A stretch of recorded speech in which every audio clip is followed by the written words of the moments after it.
ये है होशंगाबाद की द्वारका बाई।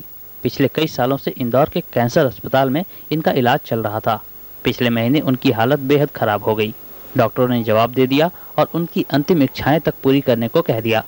निराश वाले उन्हें होशंगाबाद लाए और इसके बाद कहानी ही उलट गई। उनसे जैसे ही जड़ी का उपयोग करवाया, लेप लगवाया, तो 3 घंटे के अंदर उन्होंने पानी पीना, जो कि 8 दिन से पानी भी नहीं पीती थी, 3 घंटे में पानी पिया। और उसके बाद आज करीबन 16-17 दिन हुए हैं, दवाई ले रही हैं। तो अब इस स्थिति में आ गई कि वो स्ट्रेचर पे जो लेटी रहती थी वो अब खुद बाथरूम जाती हैं, खाना शुरू कर दिया है। खुद द्वारका बाई भी हैरान हैं। उन्होंने कहा कि अपनी जिंदगी में उन्होंने जड़ी बूटी का ऐसा चमत्कार नहीं देखा। उन्हें अफसोस है कि इलाज में 4-5 साल यूं ही खो दिए गए। वहाँ से बहुत अच्छा आराम हुआ। पचमढ़ी की दवाई से मेरे को आराम हुआ और कहीं की दवाई नहीं लगी।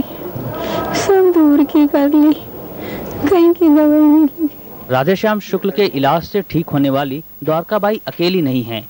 गांवों के आदिवासियों से लेकर सरकारी फौजी अधिकारी और खुद अपना अस्पताल चला रहे कई MBBS डॉक्टर भी उनसे इलाज कराने वालों में शामिल हैं। शुक्ला जी से जानकारी मिली, उनसे मुलाकात हुई।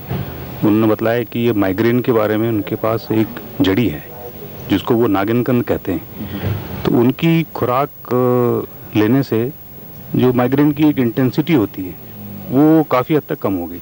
छोटी सी जड़ी बूटी दी, उसका नाम कुछ चना बूटी बताया था। मेरा मतलब विदिन 7 डेज मेरे पेट की एसिडिटी और जो जलन जो हुआ करती थी करीब 90% खत्म हो गई। राधेश्याम शुक्ल यूं तो मध्य प्रदेश के PWD विभाग में काम करते हैं, पर जड़ी बूटियों की पहचान में उन्हें कोई 20 साल हो गए हैं। मुख्यमंत्री दिग्विजय सिंह ने उनकी सेवाओं को देखते हुए वन विभाग के सहयोग से उन्हें इलाके की सारी जड़ी बूटियों की पहचान कर उनके संरक्षण का जिम्मा सौंपा है। राधेश्याम शुक्ला रोज 3-4 घंटे इस काम के लिए घने जंगलों में निकलते हैं। यहाँ ऐसी दुर्लभ जड़ी बूटी जिससे लाइलाज जो इलाज होते हैं, जैसे कैंसर हुआ, अस्थमा भी जनरली क्योर नहीं होता, आर्थराइड भी कहीं भी नहीं होता। मगर यहाँ की जितनी जड़ी बूटियाँ हैं इनसे सारी चीज़ें ठीक हो रही हैं। बेशक राधेश्याम शुक्ला के इलाज को खारिज करने की आज़ादी हम सभी को है, पर यह ज़रूर देखा जाना चाहिए कि इस देश के 70% लोगों को हम अच्छी हेल्थ सर्विसेज मुहैया नहीं करा पा रहे हैं। इसका अर्थ ये नहीं है कि वे बीमार नहीं पड़ते या उन्हें ऑपरेशंस की ज़रूरत दरकार नहीं होती। इलाज से महरूम लोगों ने अगर अपना एक अलग चिकित्सा तंत्र विकसित किया है तो उसे खारिज करने का हक किसी को नहीं है। राजेश बादल, पचमढ़ी, आज तक। के लिए एकदम